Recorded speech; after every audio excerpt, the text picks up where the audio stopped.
Yes, सीखना सबसे महत्वपूर्ण है। बस एक बार हुई गलतियों को वापस न दोहराएं। ट्रंप की नित्य नई घोषणाओं से दुनिया सकते में है।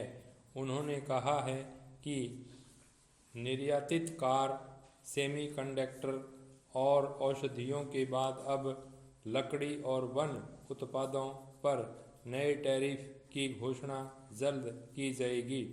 वैश्वीकरण के दौर में विकासशील देश सेवा या माल के निर्यात के बिना विकास में तेजी नहीं ला सकते। विराम।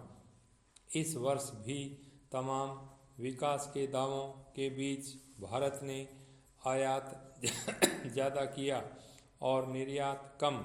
हमेशा की तरह चीन ने इस मजबूरी का भरपूर लाभ उठाया।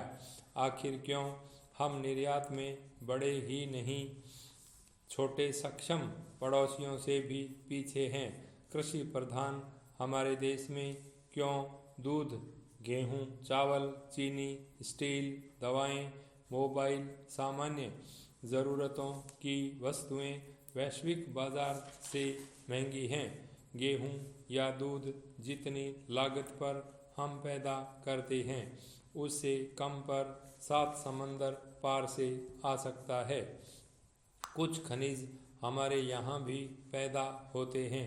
भारत और चीन लगभग समान भूभाग में खेती करते हैं, लेकिन दोनों के उत्पादन में ज़मीन आसमान का अंतर है। हालांकि दुनिया में दूध सबसे ज़्यादा भारत में पैदा होता है, लेकिन प्रति पशु दूध उत्पादन में भारत वैश्विक औसत से कम है।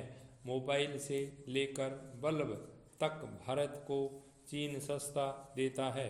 इसका मूल कारण है इन व्यवसायों में तकनीकी और कौशल का कम इस्तेमाल और सरकार का सुविधाओं पर कम खर्च। आज भी भारत का 42% खेत ही सिंचित है।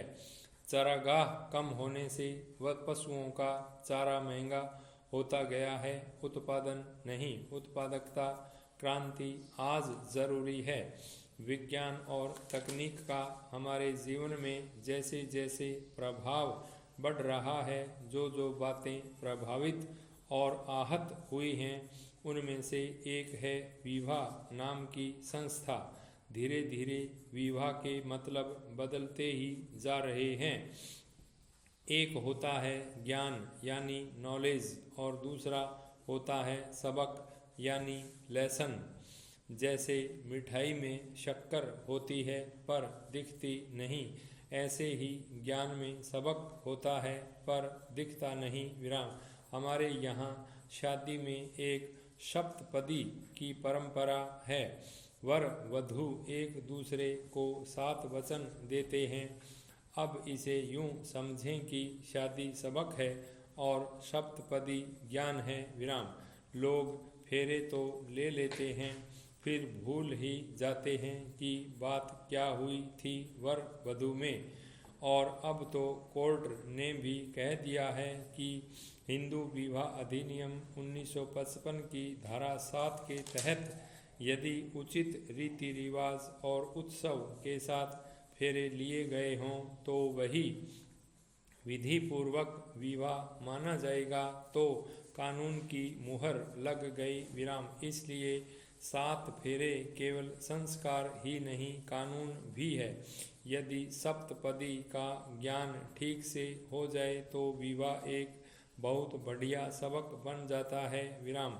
वरना कई लोगों के लिए बोझ हो जाता है। इसलिए विवाह नाम की संस्था का अत्यधिक सम्मान करें, समझदारी के साथ पाई पर रखें। दुनिया भर में अमेरिकी राष्ट्रपति डोनाल्ड ट्रंप द्वारा अमेरिका में रहने वाले अवैध प्रवासियों को वापस उनके देश भेजे जाने की चर्चाएं जोरों पर हैं। हाल ही में अमेरिका ने यहां डंकी रूट से गए 330 से अधिक भारतीयों को हथकड़ी लगाकर सैन्य विमान से भारत भेजा है। आने वाले दिनों में यह संख्या और बढ़ सकती है जब ट्रंप राष्ट्रीय सुरक्षा को सर्वोपरि रखते हुए अवैध प्रवासियों को वापस भेजने का सख्त निर्णय ले सकते हैं। तो भारत सहित अन्य देशों में भी बड़े स्तर पर अवैध घुसपैठियों को वापस भेजने की चर्चाएं विभिन्न मंचों पर प्रारंभ हो चुकी हैं। विराम। भारत में अवैध रूप से रह रहे रोहिंग्या और बांग्लादेशी नागरिकों की बढ़ती संख्या गंभीर समस्या बन चुकी है, जो न केवल देश की सुरक्षा के लिए खतरा उत्पन्न कर रही है, बल्कि सामाजिक ताने बाने और आर्थिक संसाधनों पर भी भारी दबाव डाल रही है। विराम। जिन राज्यों में यह समस्या लगातार बढ़ रही है उनमें पश्चिम बंगाल, असम, मेघालय, त्रिपुरा, मिजोरम, दिल्ली, महाराष्ट्र, झारखंड के साथ राजस्थान भी शामिल है।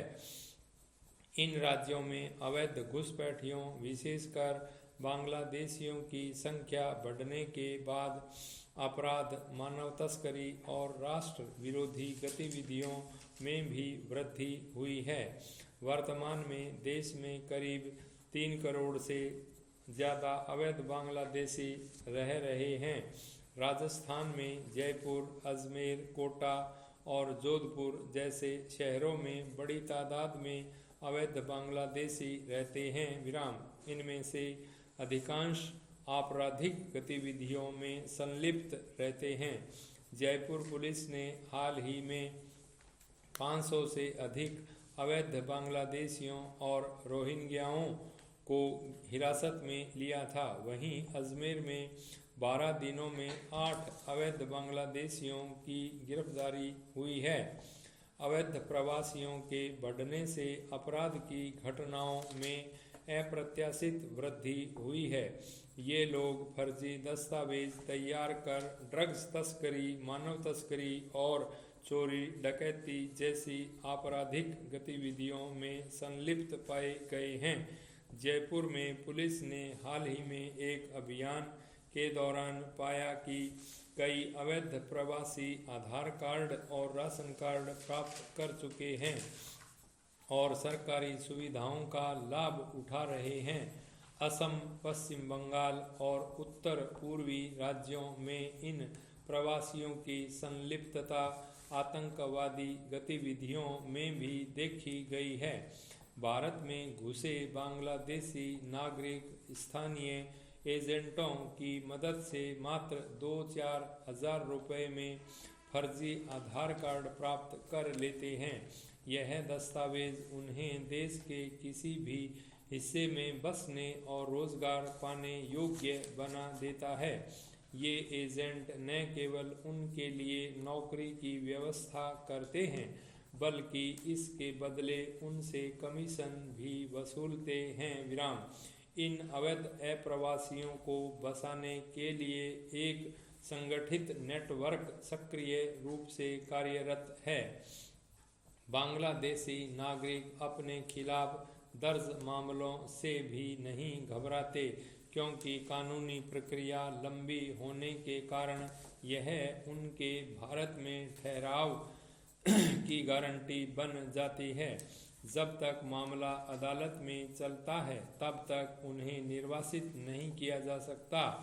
वे कुछ ही दिनों में जमानत पर बाहर होते हैं, सामान्य रूप से यहीं रहना जारी रखते हैं।